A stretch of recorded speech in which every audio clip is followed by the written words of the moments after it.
Notre tourisme qui affiche justement une belle embellie en 2018 grâce notamment aux touristes de croisière avec des retombées économiques de l'ordre de 15 milliards de francs pacifiques pour Tahiti et ses îles.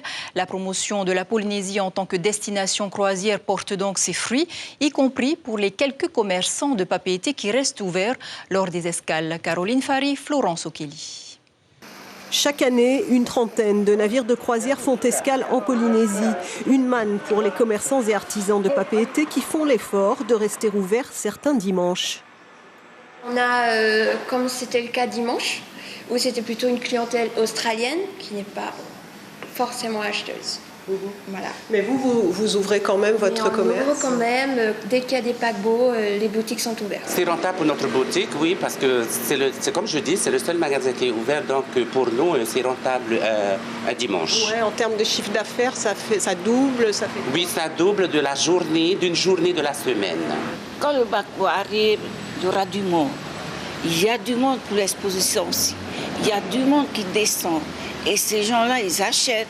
Et nous, on est contents. Tout ce qui est passé ici, sur le chapiteau, c'est le jour où on est très contents pour nous tous. Le secteur croisière touche presque tous les archipels, un peu moins les Gambiers, mais c'est très important, partout dans les Marquises et aussi les Tuamotu, et bien sûr les îles sur le vent et devant aussi.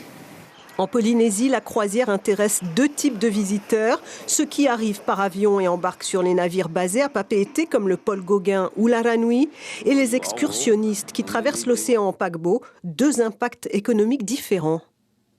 Les croisiéristes qui viennent par avion, qui sont à bord les bateaux basés ici, ils dépensent beaucoup plus, c'est sûr. L'ISPF nous dit que c'est vers 300 000 par passager, c'est pas mal. Et après, ils vont passer à prix au poste dans les hôtels, le logement à terre, souvent.